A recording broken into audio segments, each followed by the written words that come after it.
11번은 정관이 시주에 있다는 얘기예요. 시주라는 것은 시간, 그 다음에 시지 있으면은 아들은 늦게 두는 경향이 많고, 아들은 늦게 두는 경향이 많고, 반면에 현량한 자식을 둔다. 이랬어요. 옛날 책을 보면은 정관이 시간에 있건 시제에 있건 하나만 있으면은 대체로 자식을 늦게 둬요. 결혼하고서도 5년, 6년, 7년 만에 자식을 두는 경우가 있는데, 아들이 굉장히 똑똑해 사회적으로 성공하는 자식을 두는 경우가 많아요. 그거 여러분들이 꼭 기억을 해 두셔야 되는 거야.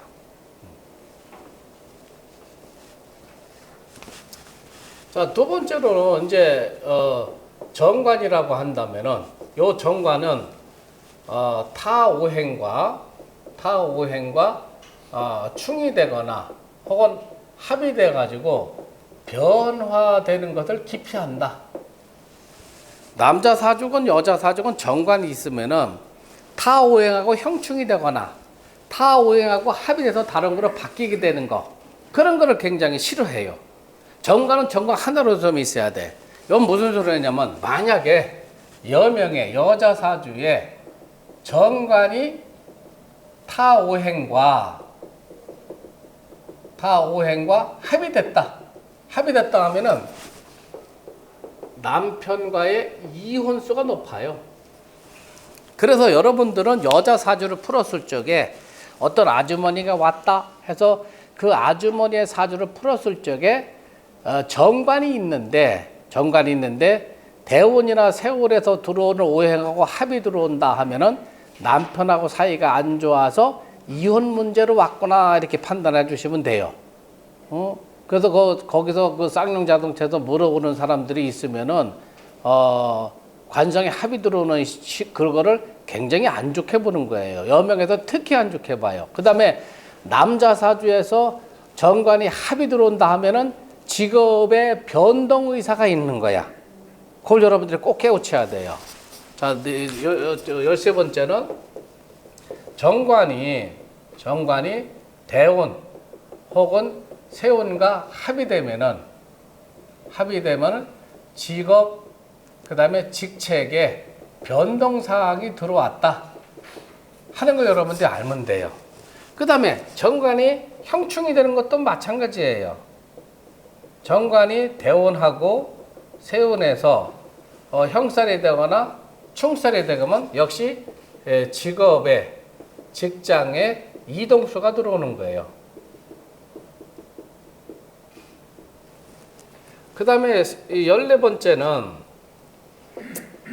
정관하고 또 다른 위치에 정관이 있거나 정관하고 편관이 있거나 하게 된다면 어떤 문제가 들어오냐 하면은, 요것도 내 직장, 요것도 내 직장이죠. 정관 두 개가 있거나 정관이 있고 편관이 있거나, 이것도 내 직장, 이것도 내 직장이야. 그럼 어떻게 돼요? 어떤 문제가 벌어질까? 내가 A라는 회사에 근무를 하는데, 그러면 저녁 6시면 끝나죠. 저녁 때는 빵가게 가서 아르바이트를 한다. 이런 문제가 들어오는 거예요. 즉 뭐냐? 정관이 두 개가 있다. 정관하고 편관이 있다 하게 된다면은 두 가지 직업, 직장에 종사하는 경우가 많다, 이렇게 보시면 틀림없어.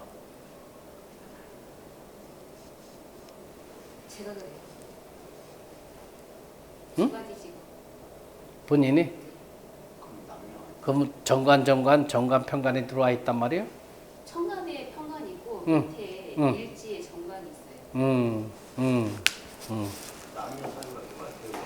거의 같지. 직업으로 봤으니까. 그러면 이제 여자 사주에선 정관, 편관이 있다 하면 어떻게 돼요? 정관은 본 남편, 편관은 어떻게 돼? 이혼하고 이제 결혼한 남자가 편관 아니야? 이혼수가 높다는 얘기. 15번째, 정관은 가까이에 재성이 재성이 있는 것을 좋아하고 식상이 있는 것은 기피한다. 자, 이게 무슨 소리냐면요.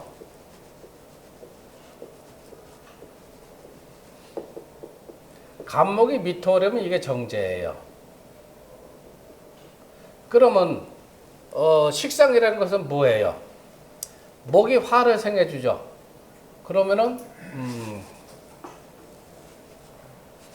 이거 정제 아니지? 이거 정관이지 왜 정제를 얘기해 자꾸? 자, 여기가 유금이란 말이에요. 유금은 정관이에요. 만약에 여기 일지가 갑오다. 갑오는 뭐예요? 목생화가 되니까 요거는 상관이 되죠. 이게 그 얘기예요. 정관은 가까이에 재성이 있다. 자, 요건 정관이죠. 그럼 재성이 되려면 뭐가 들어와요? 기유월이다 하면 목국토가 되니까 정제가 들어오죠. 그렇죠? 정관은 가까이 있다는 거는 여기 있건 바로 위에 있건 동조하고 있건 정자가 있으면 토생금 돼가지고 정관은 생해주죠. 이걸 기뻐하고 식시나 상관이 있는 것은 기피한다 하는 거는 여기가 오화가 있으면 상관이 되는 거죠. 오하고 유금은 어떻게 돼요? 서로 상극이 되죠. 그러니까 요거를 우리가 뭐라고 하냐면은 상관이 견관이다. 상관이 볼 견자 써가지고 견관이 됐다 이렇게 얘기를 하는 거예요. 상관이 견관이 됐다. 정관이라는 거는 하나만 있고 바로 옆이나 위에 재성이 재생관 해가지고 정관을 생겨주면 좋은데 여기나 상관이 있으면 어떻게 돼요? 상관이 화극금 해가지고 정관을 극하게 되죠. 그래서 상관 경관이 되면은 정관의 기성이 전부 다 없어지는 거예요. 써먹을 수가 없게 되는 거예요. 그래서 정관은 상관이 가까이 있는 것을 굉장히 싫어해요. 식신이 가까이 있는 것도 역시 싫어해요. 그러나 상관이 가까이 있는 걸 더 싫어하게 된다. 그걸 우리가 상관 경관이다 이렇게 얘기하는 거예요. 그래서 여러분들이 꼭 아까 관절 혼잡이라는 거, 그 다음에 뭐 거간유살이다, 그 다음에 거살유관이다, 합관유살이다, 합살유관이다 하는 건 책을 보고 여러분들이 공부를 하시고 지금 우리가 또 배우는 거는 상관이 경관이 됐다. 다만 정관은 하나만 있으면 굉장히 좋은데 다행히 하나가 있어. 그러나 좌우에 식신이나 상관이 있으면 정관을 극하게 되기 때문에 정관의 길성이 전부 다 소멸이 되버려요. 다 소멸되는 거 아니지만은 길성이 많이 감소가 된다 하는 거 알아야 돼요. 그런데 반면에 만약 여기가 뭐예요? 오화를 충하는 게 뭐가 있어요? 수가 들어오는 거죠. 예, 만약에 자수가 있다 하면은 오화가 화극금 돼서 상관 경관이 됐는데 자수가 있으면은 좌우 충을 때리게 되죠. 이건 무슨 소리냐 하면은 오화란 녀석이 정관을 옆에 보고 화극금 돼가지고 정관을 치러 가는데 옆에 자수가 있어서 좌우 충을 때리니까 오화가 유금하고 전쟁하러 가는 걸 막게 되는 거죠. 그럼 요거는 다시 흉변길이 되는 거예요. 아시겠어요? 그래서 사주라는 거는 전체가 어떻게 변화가 들어오는 거냐. 전소석 때문에 내 사주가 나빠졌는데 쟤를 합의돼서 다른 데로 도망가 버리거나 저 녀석을 충국하는 오행이 들어오거나 하면 나는 온전하게 되는 거죠. 그래서 사주란 것은 변화를 자꾸 우리가 판단을 해야 된다. 정관이건 편관이건 간에 정관이 됐건 편관이건 됐건 간에 사주가 길하게 되려면은 일간이 왕한 것을 우리가 요하게 되는 거예요. 만약에 17번째는 정관이나 편관 요거를 우리가 합해서 부를 적에는 뭐라고 부른다 그랬어요? 관성이라고 불러야지. 정관이나 편관을 합해서 볼 적엔 관성인데 관성이 왕하고 일간 요거는 우리가 일주라고도 해요. 일간이 약하다 하면은 여러 가지 경우가 발생이 되는데 첫 번째는 요 명주자라고 그래요. 명주자라는 것은 본인 얘기를 하는 거야. 이 사주를 갖고 있는 사람은 어려서 깜짝깜짝 잘 놀라게 되고 그 다음에 잔병치레가 많았을 것이다 하는 거예요. 잔병치레를 많이 했을 것이다 하는 문제가 반드시 들어오게 돼 있어요.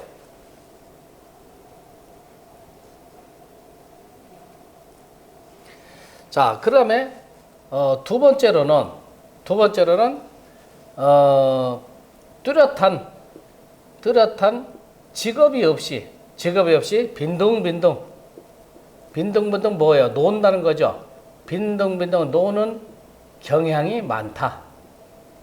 여기에 관성에서 도화, 홍염 같은 것이 대동했을 적에는 주색 방탕으로 세월을 낭비하는 경우가 많다 하는 게 들어와 있어요.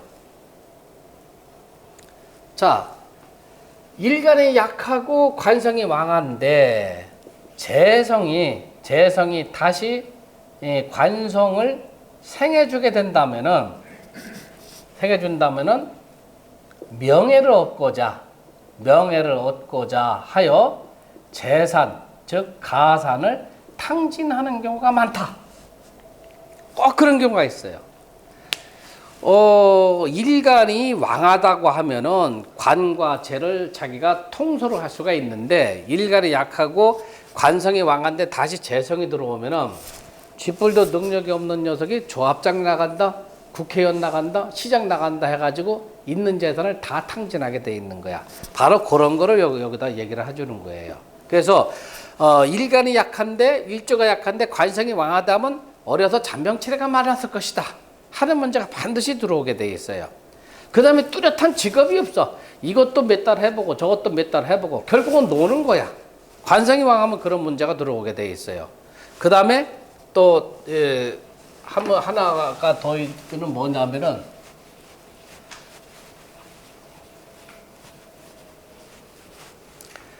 니을은 뭐냐면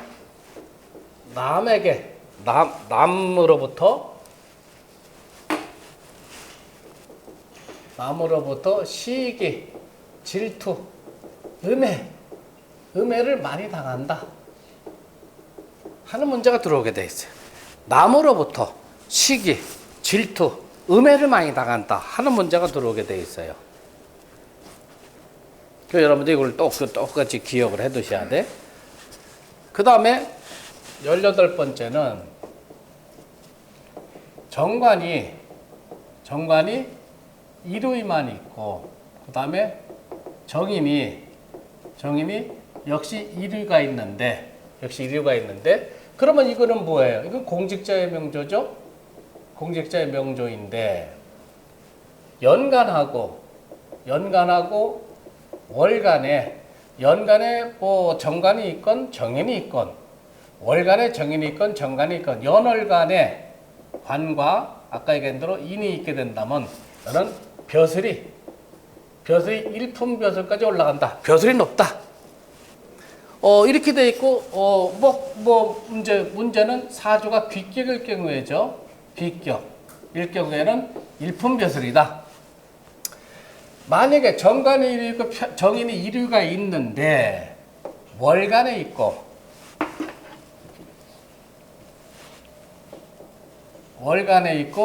시간에 있으면은 고위직이다.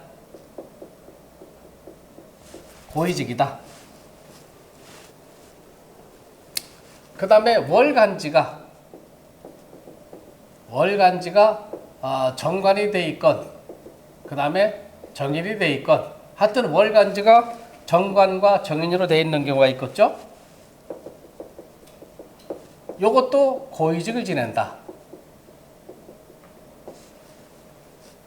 그 다음에 정관이 이루 있는 건 좋은데 일지에 정인이 있건 정관이 있건 그 다음에 시주라는 것은 시간에 있건 시지에 있건 이렇게 된다면은 늦게 관직에서 풀려나간다.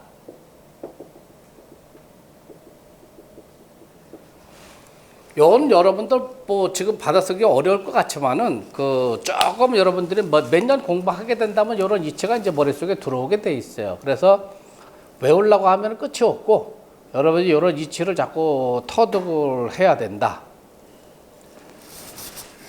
그 다음에 19번째는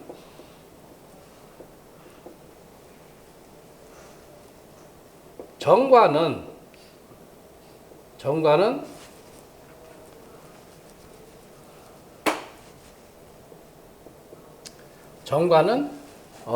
정인이 있으면 권세를 밖으로 표출해서 남을 지배하고자 하는 성향이 강하고 정관이 있고 정제가 있으면 재를 바탕으로 해서 명예를 얻고자 하는 성향이 강하다. 정관과 정인이 있으면은 관직으로서 높이 올라가려고 하는 성질이 강하고 관직에서 명예를 얻으려고 하는 성향이 강하고 정관하고 정자가 있으면 내가 갖고 있는 재산을 갖고 명예직을 얻으려고 하는 거예요. 그러니까 국회의원, 시장, 그 다음에 뭐 조합장 같은 거 이런 거를 얻으려고 하는 성질이 강해요. 그러니까 여러분들이 어떤 아주머니가 와가지고 남자 사주를 풀었을 적에 정관이 있고 정제가 있다 하면은 재산관이 되기 때문에 반드시 이 남편은 돈을 갖고 명예를 얻으려고 하는 성질이 다 있어. 예외가 없이 다 있어요. 그런데 재가 없고 정관과 정인이 있다면 자기가 현재 종사하고 있는 관직에서 높이 올라가려고 하는 욕심을 부리는 경우가 많은 거야. 그 성향이 조금씩 달라요. 그런 것도 여러분들이 잘 판단을 해야 된다. 자, 그 다음에 정관이 도화를 대동하는 경우, 정관이 지사를 대동하는 경우, 정관이 역마를 대동하는 경우, 그거는 우리가 여러분들 12신살, 12운성하고 연결져가지고 자꾸 여러분들이 판단을 해야 돼요. 그 다음에 기타 신살하고도 여러분들이 다 판단을 해야 되는 거야. 그래서 여명에서는 정관이 남편이니까 정관의 역할을 잘 살펴주고, 남자 사주에서는 정관이 그 사람의 직업 직장이죠. 그럼 정관이 올바르냐? 정관이 충을 받았냐? 정관이 합의돼서 변화가 들어왔냐 하면은 그 남자가 직장 생활을 진드감치 하지를 못하게 돼 있어요. 그러면은 만약에 간목이라고 하면 유금이 정관인데, 자, 인목이 들어온다. 인목이 들어오면 금금목이 돼가지고 이제 원진살이 들어오죠. 그러면 이 남편이 직업 직장의 이동을 생각해보고 있다 이렇게 보는 거예요. 그렇죠? 그 다음에 만약에 묘목이 들어온다 하면 충을 때리죠. 그러면 이 남자는 자리를 이동하게 돼 있는 거예요.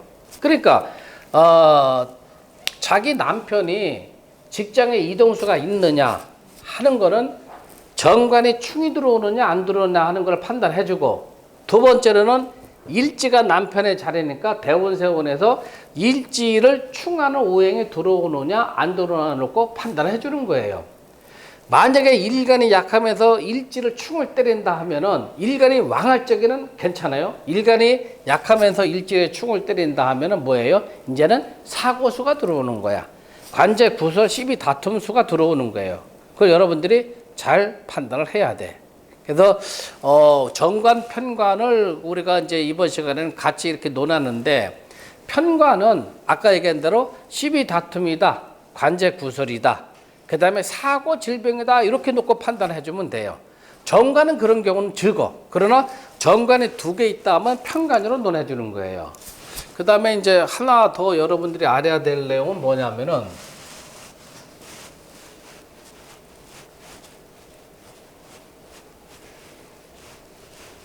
편관이라는 것은 천간에 갑, 을, 병정, 무기, 병신, 임계 이렇게 돼 있죠. 갑에서 기준에 놓으면 하나, 둘, 셋, 넷, 다섯, 여섯, 일곱. 그렇죠? 갑에서 일곱. 이거는 뭐예요? 갑경충이 들어오는 거죠. 을에서 일곱. 하나, 둘, 셋, 넷, 다섯, 여섯, 일곱. 을신충이 들어오는 거죠. 7번째마다 충이 들어오기 때문에 우리가 뭐라고 하냐면 이거를 7살이다 얘기해요. 그걸 이거는 이코르 편관인데 조금 달라요. 그럼 무슨 소리냐면은 간목이 있고 경금이 있다. 그럼 이게 근금목 7살이 되죠. 편관을 우리가 7살이라고 보통 논하는데 요 7살은 금을 견제하는 화가 없을 경우 금을 견제하는 화가 없을 경우는 7살이라고 하고 만약에 여기가 5화나 4화가 있어서 금을 견제한다 하면 그때는 편관이라고 해주는 거예요.